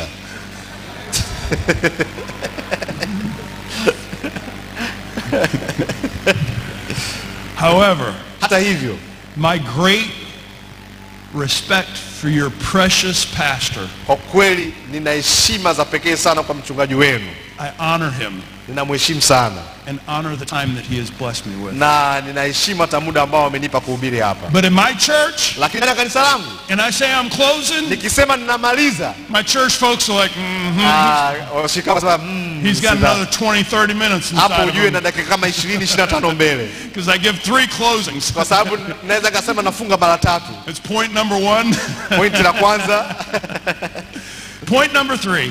Dondoo ya 3, Give a personal invitation. hebu toa mwaliko binafsi. I think of John the Baptist Na mtafakari Yohana Mbatizaji in Matthew chapter 3 verse 2, katika Injili ya Mathayo sura ya 3 mstari wa 2, where he says, repent for the kingdom of heaven is at hand. anaposema kwamba tubuni maana ufalme wa Mungu ukaribu. When you give that personal invitation, Unapotoa nafasi ya mwaliko binafsi, just like John the Baptist was commissioned by God, kama vile ambavyo Yohana Mbatizaji alitumwa na Mungu, baptized while he was still in the womb by the Holy Spirit of God. Yohana Mbatizaji alibatizwa na Roho Mtakatifu akiwa tumboni mwa mama yake. He was called to be the herald for Jesus Christ. Aliitwa kuwa mtangazaji wa Yesu Kristo, mwandaji wa njia wa Yesu Kristo. His calling was to say, repent for the kingdom of heaven is at hand. Wito wa Yohana Mbatizaji ulikuwa ni kutubu maana ufalme wa Mungu umekaribia. His calling was to baptize them in water, Wito wake ulikuwa ni kuwabatiza katika maji, signifying that that old man was dead and gone, ikiwa ni ishara ya kwamba yule mtu wa kale ameshakufa na ameshaondoka. and that behold, the new man is there. Na tazama mtu mpya yu ndani yake. And it's like what Paul Ni says, kama vile Paulo anavyosema, when you get saved, unapookoka that old man is dead and gone. kwamba yule mtu wa kale anakuwa amekufa na hayupo tena. Behold, the new man is here. Tazama amekuwa mpya. The old way is dead and gone. Njia za kale zimepita. The new way Njia mpya is to follow ni kumfuata Jesus. Yesu. And when you follow Yesu, Na unapomfuata Yesu you become unakuwa a fisher of men. mvuvi wa watu. Amen. Amen. Give that personal invitation. Hebu toa huo mwaliko binafsi. Brody Walters. Brody Walter, I took the responsibility nilichukua jukumu and I began to build a relationship with him. na nikaanza kutengeneza mahusiano na huyu ndugu anaitwa Brody. And in building that relationship with Brody, Na wakati naendelea kujenga mahusiano na huyu ndugu anaitwa Brody, he began to trust me. akaanza kuniamini sasa. He saw that I was genuine. Akaona kwamba mimi ni mtu ambaye si wa kuyumbayumba, ni mtu thabiti. He saw that I not only teach the gospel of Jesus, Alitambua kwamba si kwamba tu nafundisha injili ya Yesu, but pastor, lakini pia mchungaji. in my business practice, Katika wakati nafanya biashara, I practice the gospel of Jesus Christ nilitumia injili by being a man of integrity. kwa kuwa mtu integrity, kwa kuwa mtu mwadilifu. Thank you. I was getting ready to say that. Yeah. By being, I love your laughing. By being a man of integrity, Lakini kuwa mtu mwadilifu by operating business ethically. kwa kufanya biashara katika utaratibu unaofaa.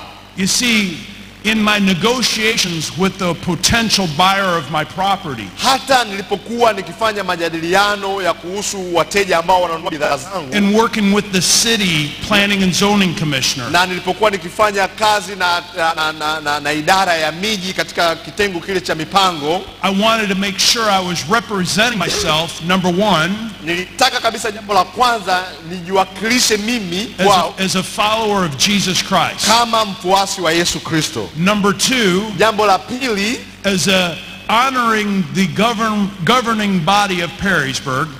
lakini pia jambo la pili ni kama mtu ambaye ninaheshimu sheria na taratibu za jiji la Perrysburg. And number three, being a trustworthy man. Na jambo la tatu kuwa mtu anayeaminika. That's in building that relationship. Hiyo ni katika kujenga huo uhusiano sasa. That's taking the responsibility and building the relationship. Hiyo ni kuchukua jukumu na kujenga mahusiano. The personal invitation then came Na sasa mwaliko binafsi ukafuata when I asked him to come to the April 4th men's service. Nilipomwalika huyu ndugu ambaye anafanya kazi katika jiji katika lile bonanza la tarehe 1 mwezi wa 4, I was a little nervous to talk to him about it. kwa upande fulani nilikuwa kama na sita naogopa na kuwa na hofu kuzungumza naye kuhusu hili, Because like you, kwa sababu kama wewe vile I don't like rejection. huwa sipendi kumhukumu mtu. I don't like to be told no. Kama wewe vile ambavyo huwa upendi kuambiwa hapana. I don't want to be rejected. I don't want to look foolish. Wakati mwingine nisingependa kukataliwa, nisingependa kuonekana kama vile mtu ambaye ni mpumbavu. But you know, when David brought the ark back into the city, Lakini unakumbuka ambapo mfalme Daudi alipolileta sanduku la agano ndani ya Jerusalem, because it had been so long since the presence of God had been in the city of David. kwa sababu wakati huo ni kipindi kirefu sana ambapo uwepo wa Mungu ulirudi tena katika mji ambapo Daudi alikuwepo. He no longer cared what the people thought of him. Daudi hakujali jinsi gani ambavyo watu wangemtazama. He was going to worship the presence of God. Bado aliendelea kuwa na hali ya kuabudu uwepo wa Mungu. He was taking the personal responsibility. Alichukua jukumu binafsi. He was building the relationship. Alikuwa akitengeneza uhusiano. And he was inviting the rest to celebrate the presence of God like he was doing. Na aliwaalika wengine ili waweze kushangilia na kutukuza uwepo wa Mungu kama vile yeye ambavyo alifanya. And with that, when I invited him, Na kwa kuzingatia hilo, nilipokuwa nikimkaribisha, I believe God opened the heavens, ninaamini kwamba Mungu alifungua mbingu, and Brody said yes. na yule ndugu akasema ndio. And on April the 4th, Na ile tarehe 1 mwezi wa 4, around 7:30 p.m., quarter to 8, muda kama wa 7 kasorobo, when the altar call is given, walipoita watu wapite mbele, I'm believing he is going to say yes to Jesus now. ninaamini ya kwamba yule ndugu atasema ndio kumkubali Kristo. That's the power of taking the responsibility. Hiyo ndiyo nguvu unapochukua jukumu na kufanya. That's the power of building the relationship. Hiyo ndiyo nguvu unapochukua jukumu la kutengeneza mahusiano. And that's the power of giving the personal invitation. Na hiyo ndiyo nguvu tunapowakaribisha watu, tunapowaalika. And over that one salvation, Pastor, and over that one salvation, Na kupitia huo wokovu wa mtu mmoja, the angels are rejoicing. malaika kule mbinguni wanashangilia.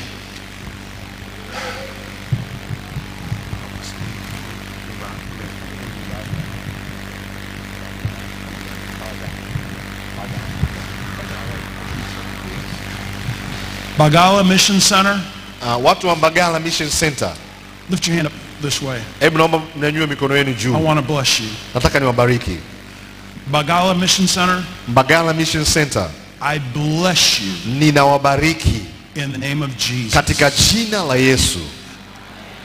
I bless that everything you put your hand to, Ninabariki kila kitu ambacho mikono yenu itakwenda kufanya, God will prosper. kwamba Mungu atakifanikisha. I bless you Ninawabariki with a fresh mantle of the Holy Spirit. kwa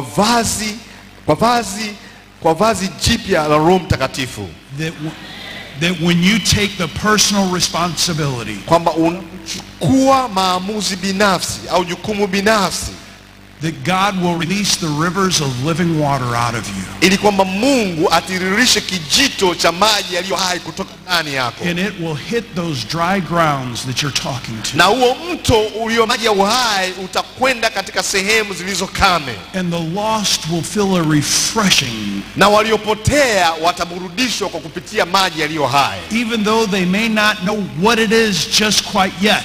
hata kama hawatakuwa na uwezo wa kuelewa kwamba hicho wanachokipitia ni kitu cha aina gani. But as you release those rivers of living water, Lakini unapoachilia yale maji ya uhai, I bless you for success in the name of Jesus. ninawabariki kwa mafanikio katika jina la Yesu. I bless you for success in the name of Jesus. Ninawabariki kwa mafanikio katika jina la Yesu. I bless you that you receive a fresh wind of fire. Ninawabariki kwamba upokee upepo wa Roho Mtakatifu. I bless you that you receive a renewal in your spirit. Ninawabariki kwamba mpokee kufanywa upya kwa roho zenu. I bless you that you run the race. Ninawabariki kwamba muweze kuingia katika mashindano. I bless you that you run well. Nawabariki kwamba mkimbie kwa mahiri. I bless you that you run strong. Ninawabariki kwamba mkimbie kwa uthabiti. And I bless that you run with endurance. Na ninawabariki kwamba mshindane kwa uvumilivu. For 13 years of revival fire. Kwa miaka 13 ya moto wa uamsho. Because you want more God's power, more God's glory. Kwa sababu mnahitaji nguvu za Mungu zaidi na utukufu wa Mungu zaidi. In Jesus' name. Katika jina la Yesu. Amen. Amen. Amen. Amen. Amen.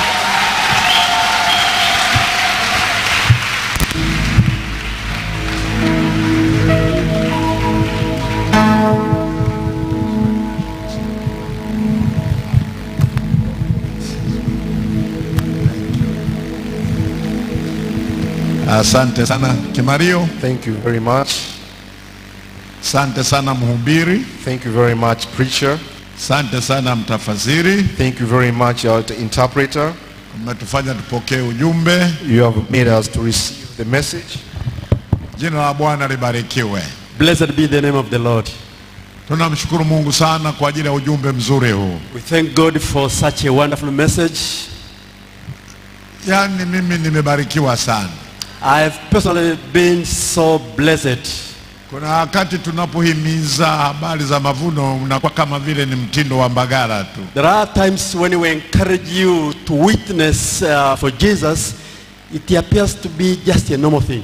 Lakini neno limethibitishwa But it has been proved by the word of God kwamba tunapaswa kuvuna. that it's our responsibility to go for the Na harvest. mwalimu ametupa kanuni za kuvuna. And our preacher has provided us with the principles for Anasema harvest. jambo la kwanza kukubali jukumu. The first thing is to be personally responsible. Mleta mtu kwa Yesu ni jukumu. To bring people to Jesus is our responsibility. Kwa hiyo kubali jukumu. So accept your responsibility. Kanuni nyingine amesema jenga uhusiano naye. Then the second principle is to build a relationship. Unapojenga uhusiano na mtu baadaye ukamkaribisha ni rahisi kuokoka. When you build a relationship with a person and then you invite him or her, it is easy for him to be saved. Baada hapo ndio unatoa mwaliko sasa kuja naye kanisani. Then Au kuja kwa Yesu. the third principle is to invite someone to come to Jesus. Pastor Kevin nasema asante sana Pastor Kelvin, thank you so much kwa ujumbe huu mzuri. for such a wonderful message. Ninajua hii ni ratiba ya Mungu. I know this was God's program. Katika ratiba yetu haukwepo. In our program at Mbagala Mission Center, you are not in the program today. Lakini pia hata wewe ninajua hii ni ratiba ya Mungu. But even yourself, you know that it was God's program. Yamkini Januari hukuwa umewaza kwamba ungekuepo Mbagala. Maybe this January you never thought that you'll be in Mbagala today. Lakini ratiba ya Mungu imekuleta. But God's schedule has brought you Ratiba here. ya Mungu tumekupokea. God's program has received you here. Ratiba ya Mungu tumepokea neno lake. God's program has received the word of God Na through ya you. kwamba tutakwenda kulifanyia kazi. And that we shall work on it. Hakika lazima tulete majirani zetu kwa Yesu. Surely we must bring our neighbors to Jesus. Amehubiri kwa mifano mingi. He has preached with so many examples. Yesu anapita anasema nifuate hivyo hivyo kama tulivyokuwa tunamzunguka. Jesus was just passing and said to the people, follow Na me. tukifanya namna hiyo, And if you do that, Mbagala yote kwa Yesu. the whole Mbagala will come to Jesus. Yaani mashetani yote ya Mbagala lazima yakimbie. The demons of Mbagala will run away. Naomba tusimame. Let us stand up now. Hallelujah. Hallelujah. Bwana Mungu, ninakuja kwako wewe, unifanye kama upenda. Imba Bwana Mungu, Bwana Mungu, ninakuja kwako, unifanye kama upenda. naipenda sana hiyo chorus, naipenda sana hiyo pambio, maana ni ya maombi. Yaani mhubiri anasema yeye alikuwa ni mtu wa aibu sana, lakini sasa hivi sio wa aibu tena, Mungu amemtengeneza. Wewe pia unaweza kuwa na matatizo ya kuogopa kuongea na mtu, lakini Bwana anaweza kukutengeneza ukawa msemaji mzuri, akaondoa mashaka, akaondoa hofu. Imba Bwana Mungu, Bwana Mungu, ninakuja kwako,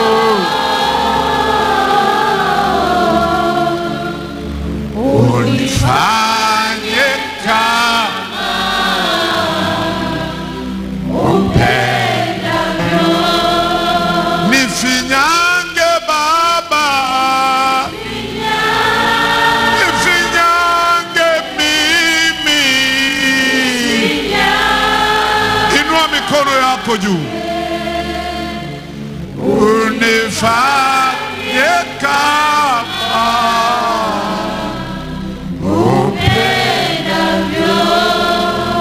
nifundishe Bwana, nifundishe mimi,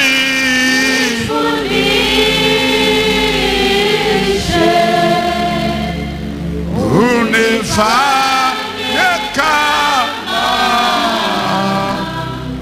upendavyo, nitumie Bwana, oh nitumie mimi,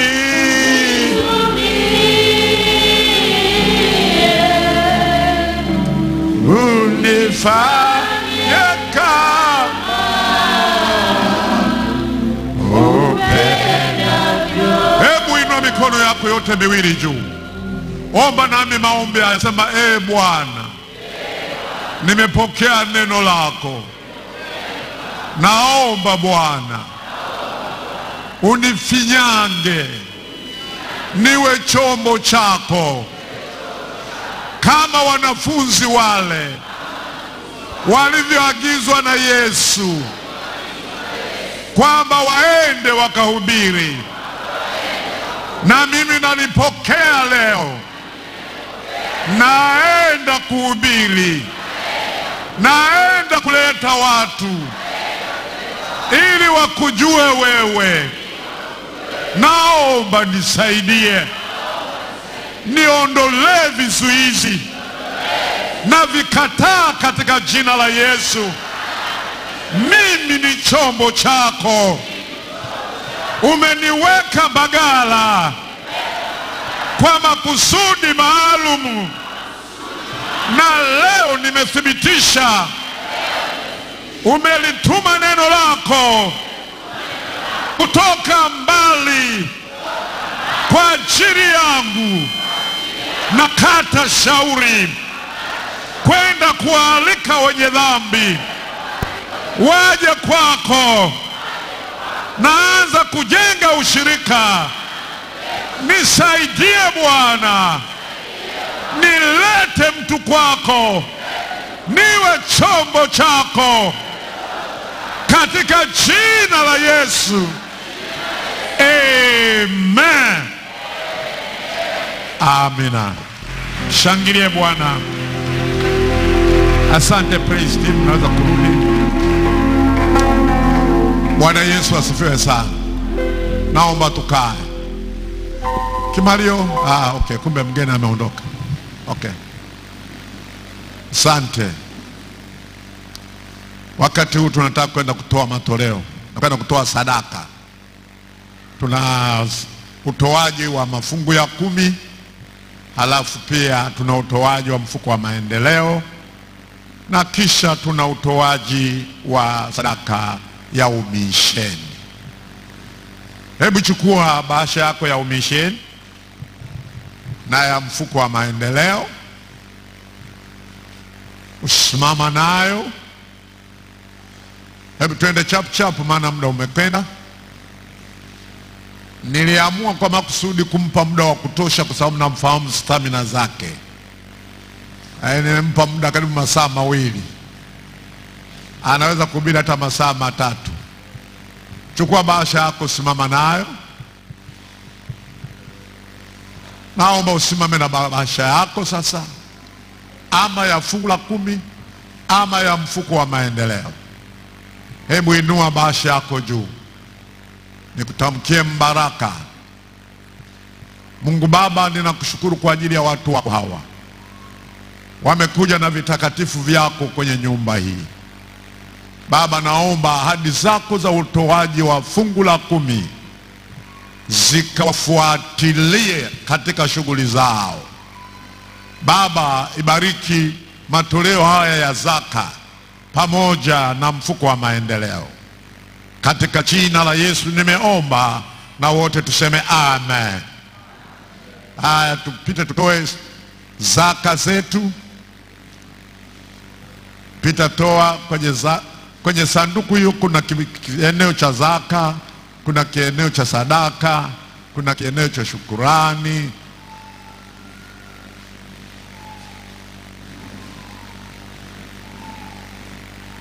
Haleluya.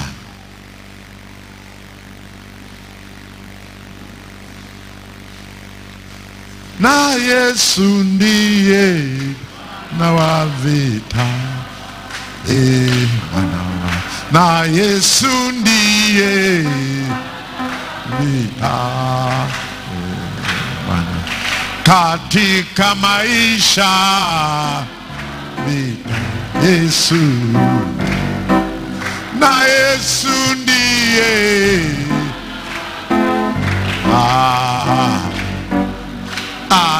anatupenda kweli, na Yesu wangu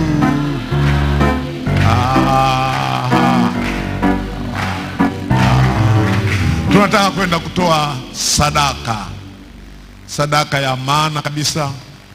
Tunamheshimu Mungu kwa matoleo yetu, kwa mazao yetu, kwa kila alichotubarikia. Tunaposema tunatoa sadaka, tunamheshimu Mungu na tunatoa sadaka yenye heshima. Anza kufungua, mimi nafungulua huku. Tutatoa sadaka ya ibada, tutatoa pia ya umisheni. Kunja namna hii, inua mkono wako juu wenye sadaka ya umisheni, sadaka ya ibada. Baba, tunalihimidi jina lako kwa kuwa wewe ni Mungu wetu. Naomba Bwana, bariki sadaka hii ambayo ni ishara ya kwamba tunakupenda, maana wewe ulipotupenda ulimtoa mwanao Yesu Kristo. Baba, nasi tumekuja nyumbani mwako, na vile ulivyotubarikia hatujaja mikono mitupu. Bariki vyanzo vya mapato yetu katika jina la Yesu. Sema amina. Ni kwaya gani? Double K, tafadhali pita unatoa na kuja kuimba wakati tunaendelea na utoaji.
Najua wengi mnanifahamu wana katizaga nyimbo, lakini nimeshindwa kukatiza. Wewe watu wamependeza namna hiyo, alafu naimba vizuri namna hiyo.